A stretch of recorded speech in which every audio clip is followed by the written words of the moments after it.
The full-time review is brought to you and supported by Saltire Energy, the global market leader in specialist drilling equipment rental. And also by Craig International, who yesterday delivered cupcakes and roses to the hard-working nurses and staff at Friends of Anchor Unit and Sue Ryder. Craig International has been a proud sponsor of Friends of Anchor for over 18 years, and Sue Ryder is a charity close to their hearts. Great work, guys. Neil Warnock was only 2 years old the last time Aberdeen came from 3 goals behind to avoid defeat in a competitive match. That was a 4-4 draw with Hibs in September 1951. The Dons trailed 3-0 after 25 minutes and 4-1 at half-time, but they fought back to earn a point. It was nothing but a pulsating game at Pittodrie last night. So this is what it means in terms of the table. So we are level with Hibs. A win on Saturday takes us clear of them. Depending how Motherwell get on, and of course how Dundee get on, it takes us ever closer to the top 6. But after what was an absolutely sensational match last night at Pittodrie and a superb comeback, there are still many questions left to be asked. Hi everybody, how you doing? A very warm welcome to Ali Beg ABTV here on YouTube this Thursday evening. So this is a pre-recorded show looking back on last night's game at Pittodrie. Earlier today I've asked you to leave your comments, and I left a little bit of a question for you as well in terms of Neil Warnock and the way that he reacts in his post-match interviews, which we'll get to in just a moment. The response has been unbelievable. I will get to all your comments very shortly. We will, of course, take care of all the housekeeping for you as well before we get in the comments. And I'm absolutely delighted today to be joined by Zander Diamond, who does the quick fire question and answers session. That's coming up a little bit later. So I think the first thing that we should do, because this utterly baffled just about every single Aberdeen fan last night, was the starting formation. Let's remind you of it. So Neil went with 3 at the back, and he said in his pre-match interview that Richard Jensen was out because he was suffering from illness. So he decided to go with 3 at the back with Jack, Stefan and Nicky. He then played 4 across the middle, just the 2 in front of those in Leighton and Dante, and then Bojan up front. Now, what was really interesting was the reaction to when the team news broke an hour before kickoff, and it left so many of us completely baffled to what sort of formation it would be. So that is basically how he started the game last night. Within, 25 minutes, we were 3-0 down. And obviously, that formation was not working. I think it's safe to say that we got absolutely battered in the opening stages of the game, and the gaps were absolutely huge.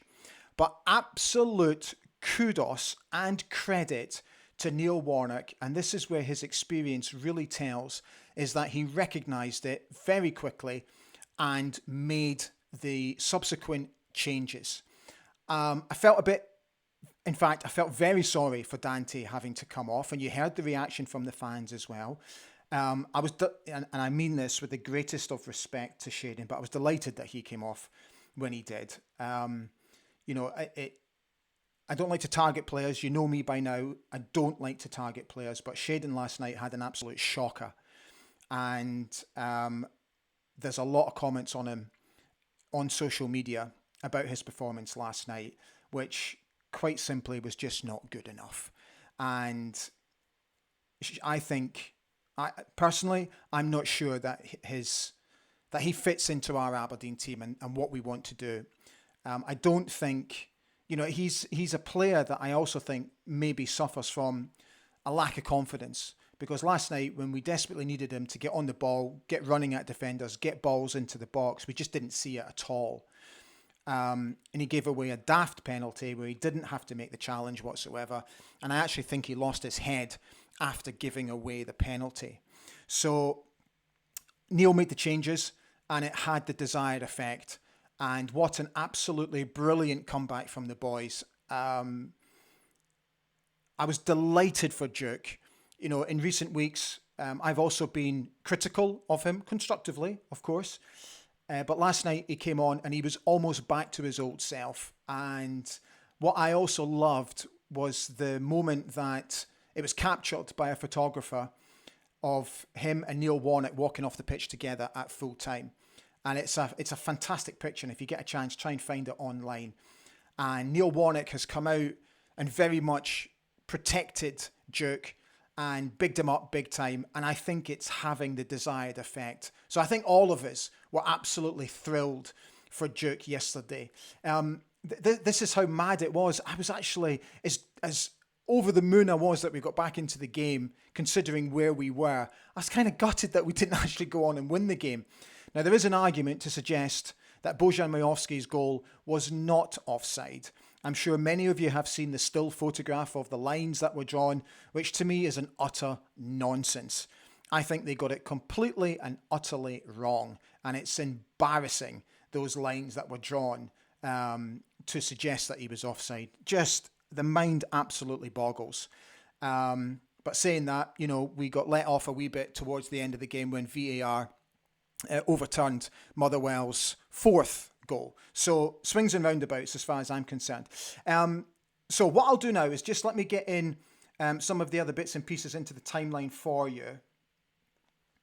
Because Neil Warnock's post-match interview, which is what I want to get to in just a moment. So there's Neil. Let me bring in the match stats for you as well.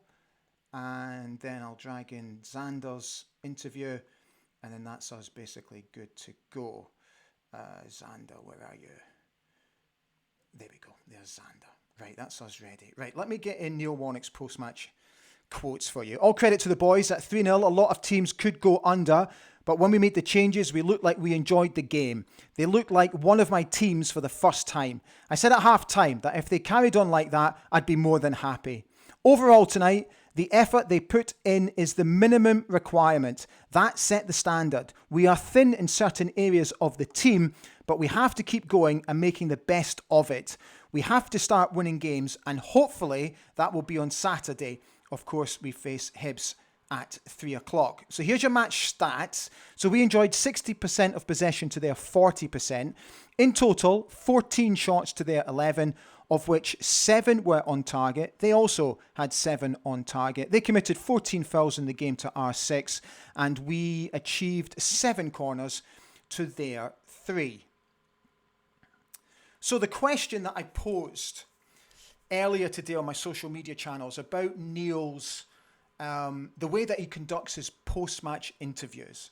So first and foremost, let me address the fact that, and I've said it before, and I love his transparency and I love his honesty, and it is a breath of fresh air. But there are times when there's the laughing and the joking and a bit of camaraderie and all that sort of stuff. And it just sometimes, and I'm not criticizing it, and I think some people got the wrong end of the stick. I'm not criticizing it. What I'm doing is I was putting out the question to ask if there is an argument to suggest that in his post-match interviews, he needs to be a little bit more serious considering our predicament. Some people responded to that by saying, look, this is Neil's nature. He always uses humour, and that is the way that he is after post-match interviews. And he's always been like that, which is absolutely fair enough. And I have no argument against that at all. So what I'm going to do is I'm going to start reading out some of your comments before, sorry about that, before we get to Zander. So John Grant has said, I really can't believe that it took us to be 3 down and potentially 5 before we changed it. What a difference that change made. Can't believe none of the back team warned Warnock about 3 at the back. We are really handicapping ourselves for top 6, let alone qualifying for Europe. Paul Donaldson said, with a 3-hour drive ahead of me, I was very close to walking out of Pittodrie after we went 3-0 down, which would have been the earliest I've ever left a match. But for some reason, I stayed, and I'm glad I did. We should never find ourselves 3-0 down at home to anyone. But to be fair to Neil Warnock, he was quick to change the system when it was clear the back three wasn't working. When he talked about the changes, Paul says the improvement was immediate, so you have to hope the back three is now binned forever. Actually, Rob McLeod made me laugh yesterday in his final question. Well, it wasn't really a question, it was a statement to Neil just as they finished off. And he said, shall we see a back four on Saturday, which I thought was brilliant.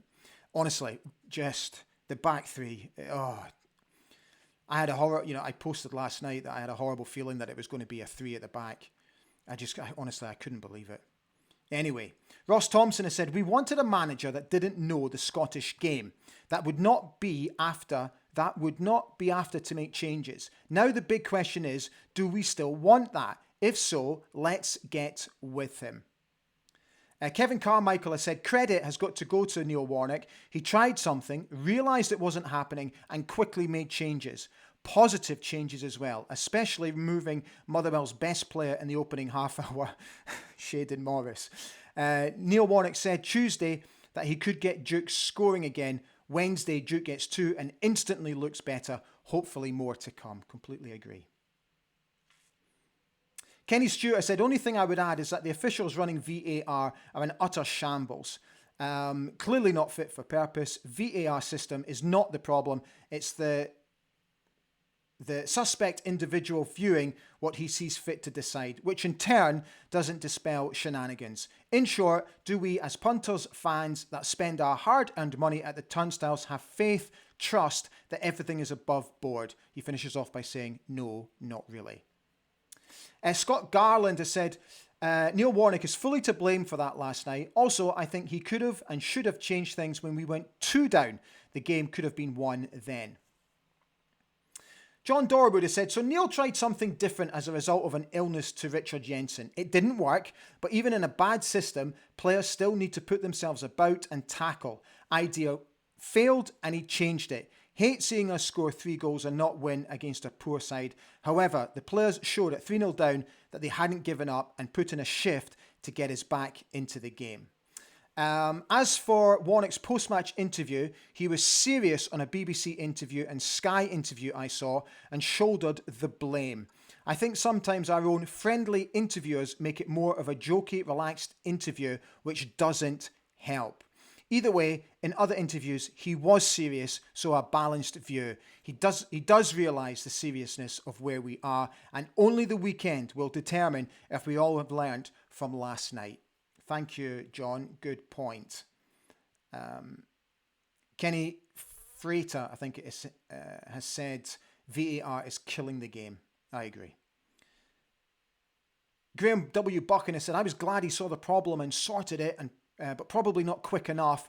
But if we can play like we did the end of the first half and beginning of the second, we should start climbing the table. He's also expressed concerns about VAR. George Findlay said, Neil tried something out in the starting lineup and it didn't work. Glad to see, though, players followed his instructions and we came back strong. Paul Mathewson has said, never thought I would be disappointed with a draw after the first 27 minutes and Bojan's goal should have stood. David Scott has said, can't help feeling if we had started with a back 4, we would have won that game. That's my overriding feeling. At least the manager changed it before too long. As for Bojan's chalked off goal, VAR just sickens you at times. Paddy May has said, to be honest, this is why I wanted a permanent manager in place. That would give him time to figure out what we have and what we need, or who we need. Come summertime, a new man comes in and starts from scratch again when he could have had half a season to get us in order, ready for next season. But at the end of the day, it has to be the right man this time. Too many false dawns.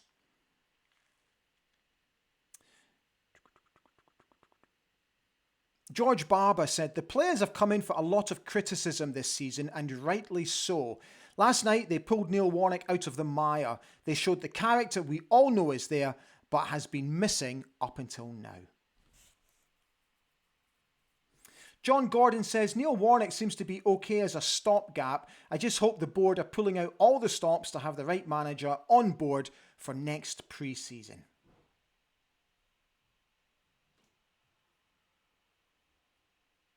Okay, right. So look, there's plenty more comments in, so I'll get to them in just a moment. So what I'd like to do now is get Zander on.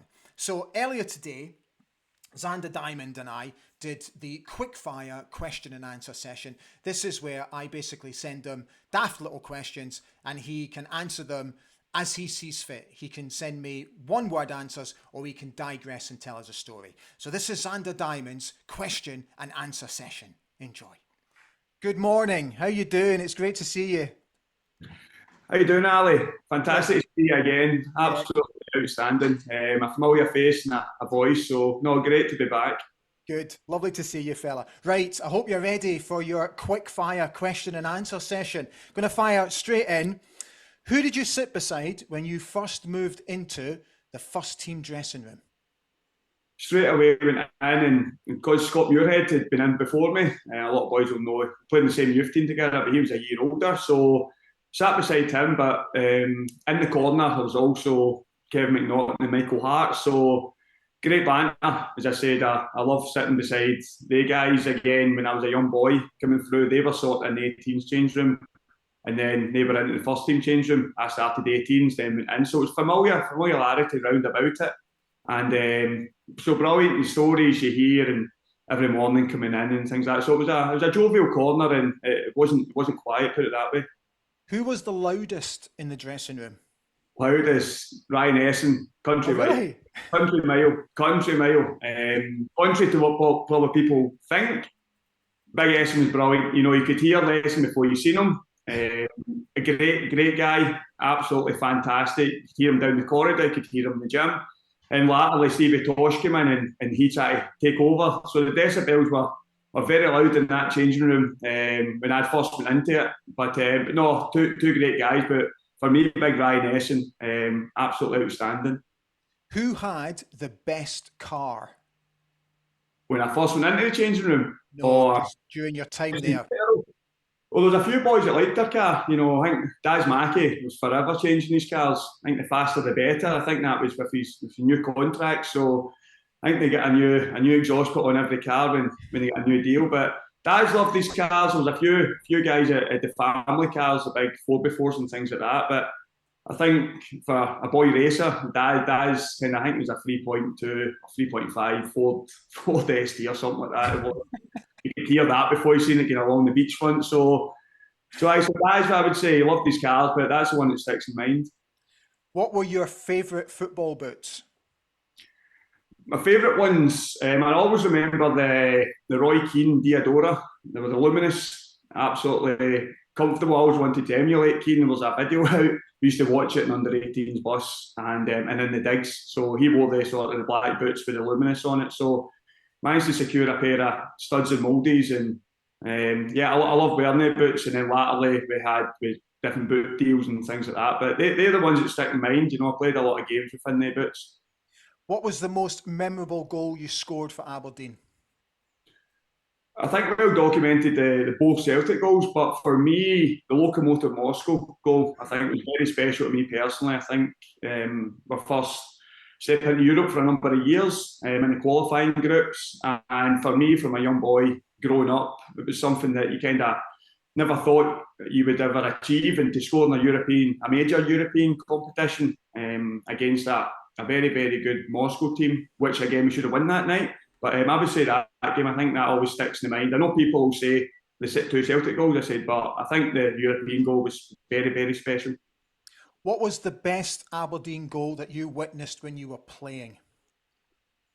There's two, and they're in the one season. Cast your mind back, it was the last minute equaliser at Tynecastle.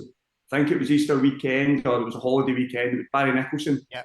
It was the most scrappiest goal. I think Big Craig Brewster's put it across, and Barry's arrived as he always did late into the box, and then he took his top off and he was on a yellow card. Yeah, he got sent off. And the melee of people trying to surround him, he tried to put it back on. You see Barry with his wee vest and his wee twiglet muscles, and I think Brian Winter was the referee, and I spoke to Brian a number of years later and said it was a loss of the game. So it was a great occasion. I think that kept us 4 points clear of Hearts that on that weekend. So it was a very, very pivotal goal. But same season, last day of the season, Scott Severn strike against Rangers. I think Sevy, always knew Sevy could hit it with his right, his left, his technique. But that day, again, I packed out Pittodrie, going for European football to secure it, and he hit it with such, you can still see it to this day, a crisp volley, half volley. And I was to the side of it, but I seen it kind of starting outside the post, and it's in against a top keeper, McGregor, nowhere near it. And I think probably the significance of the goal. I think then, so they both kind of stick in my mind. Scott Severn celebrates his 45th birthday today. Oh. Most disliked training drill? I think it would be more the physio work. I love the football side of it. With Jimmy and Steve Patterson and latterly Mark McGee and Craig Brown. But I think when you come back from injury, there was this circuit that John Sharp, the physio, used to do, and it used to only last 12 minutes, but it would be 30 seconds and 10. So it'd be grouped into four stations, and you'd need to do it 3 times. And it was only 30 seconds on, 30 seconds off. And that was one set. So one set only lasted 4 minutes. We had to complete 3 of them. But it's high intensity running. You had to get below a certain time, below 30 seconds. Accumulating, you had to run per 30 seconds, 150 metres. So it was all kind of shuttles, doggies, longer runs, and everything like that. That was always the last circuit we did. And Sharpie would sign us off and say, right, you're back in to do normal training. So never looked forward to doing it. But in a perverse way, I loved doing it because you knew you were back, you knew you were fit, strong, Sharpie, and Davy Riley got you back. But at the time, it's grueling. But for 12 minutes work, it certainly got you fit and sharp. And I loved that, but I didn't like it in certain degrees. Right, fella. Final question, and choose your next words very carefully. Bad Boys Inc. or Damage? Neither. Oh, fuck. Neither. My generation and my music taste wasn't certainly the two boy bands. So, that's no excuse. No excuse. It certainly is. I want to keep my ears intact, and especially you've asked this a few times, and certainly no. Mate, it's been absolutely brilliant. Thanks for coming on. Brilliant, Ali. Cheers. Brilliant. Bye bye. Oh, Zander. So, as I mentioned to Zander, on this day in 1979, former Aberdeen club captain Scott Severn was born. Scott played 195 games for the Dons, scoring 12 goals. He celebrates his 45th birthday today, currently working in the oil industry. What a top lad, Zander Diamond. He really is. Right, I'm going to read out some of the comments that came in on X today.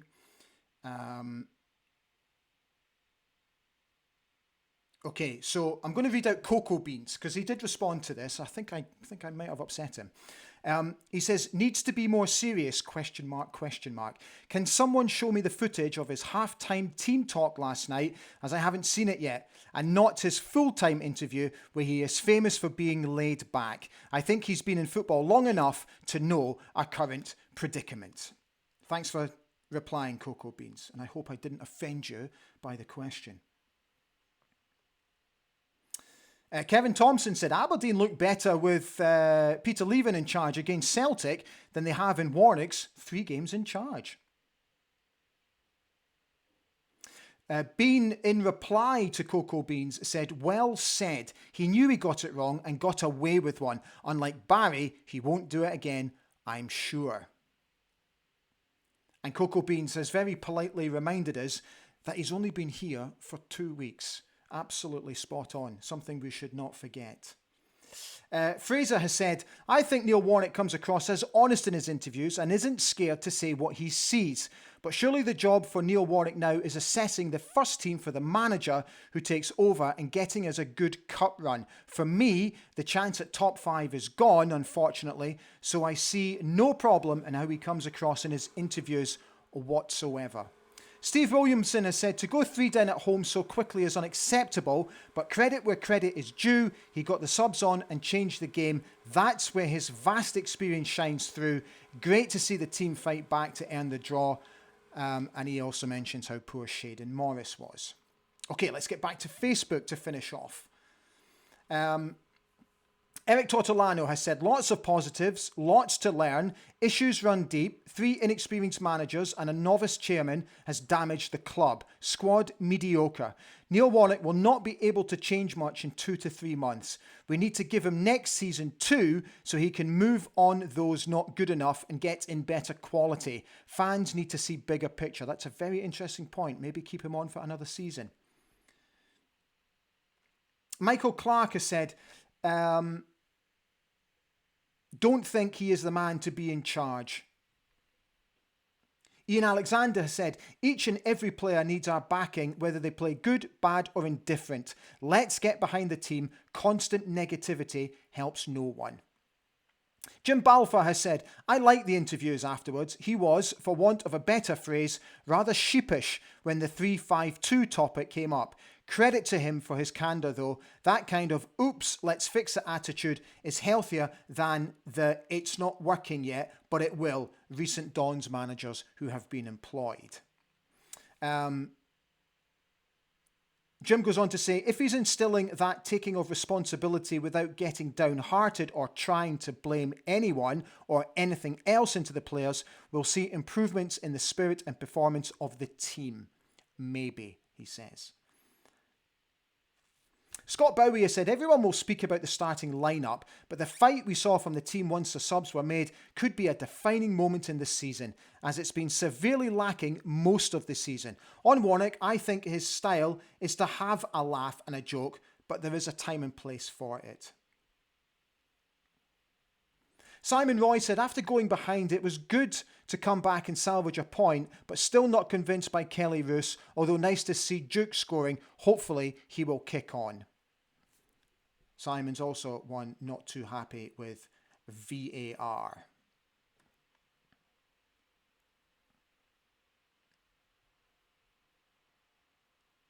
Murray Wright said, hope that first half is a wake-up call for Neil Warnock. Surely one of our coaches could have briefed him that we never play 3 at the back. Great comeback last night as it was, looking like it was going to be an embarrassment. Massive game on Saturday, failed to win that, and I can't see us making the top 6. Johnny Wilson said, shocking team selection from a vastly experienced manager. His subs turned it, yes, but hardly rocket science. No more free hits, Neil. Aberdeen Football Club is not a comedy club.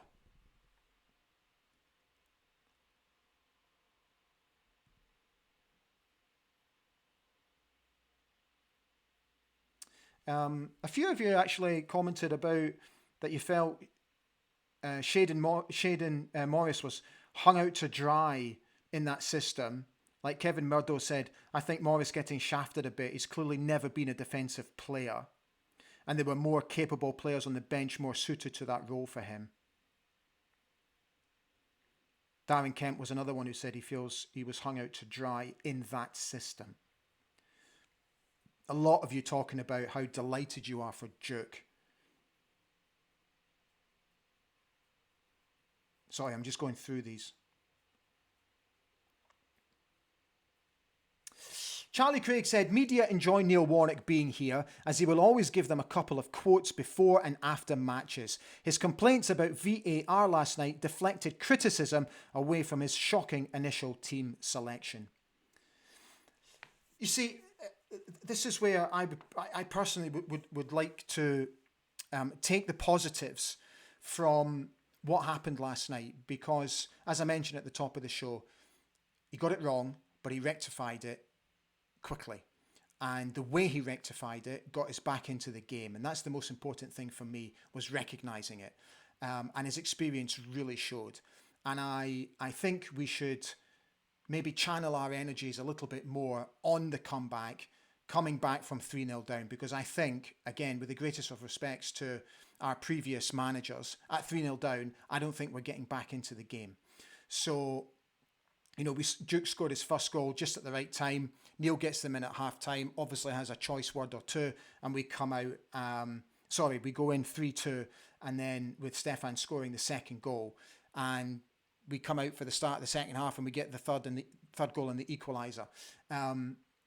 As I said earlier, I was actually really quite disappointed we didn't go on and win it.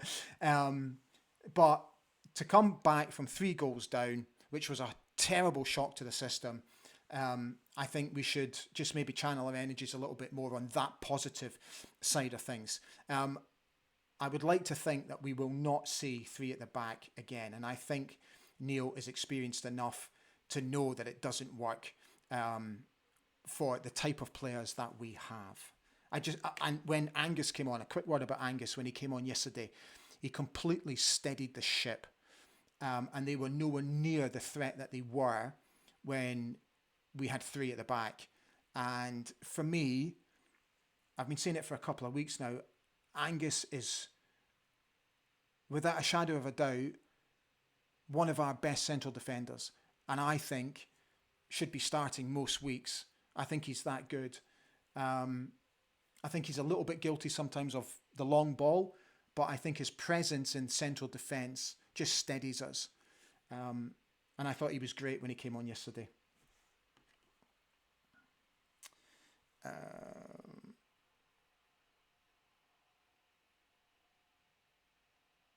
Erica Mitchell said, I thought the game was a bit difficult to watch at times, but performance did improve slightly more when Neil made a couple of changes. I thought Ross Doohan maybe should have been the goalkeeper last night.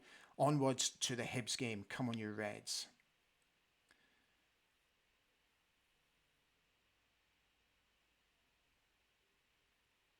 Yeah, most of the comments are all about the actual lineup and the formation that we started with.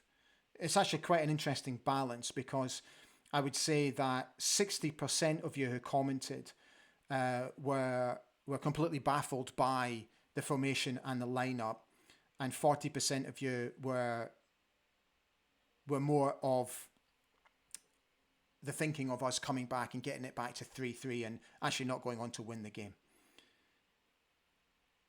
Alex Wallace said, if last night proved anything, it was what we have said all season. The right players in the right positions with the right formation, it gets the job done. That's the manager's remit.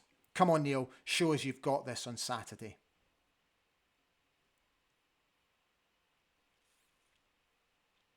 And again, so many of you commenting about Duke. It's great to see. Right, how long have we done? Okay, so we've just done over half an hour, so I think what I'll do is I'll call it a day. So guys, thank you so much for all the comments that you left. I'm sorry if I didn't get through all of them because there were so many. So the next show will be tomorrow, looking ahead to the Hibs game on Saturday. So all that's left to say is, look, well done to the lads last night for getting it back, salvaging a point. Let's just keep moving onwards and upwards. Let's keep improving, and let's just see if we can continue to climb this table. Because we've, as Neil said, we've got to get his first win domestically in the league under his belt, and then hopefully we can really start kicking on from there. So thank you again for watching. I hope you've enjoyed the show, and I'll see you again tomorrow night. Take care. Stand free.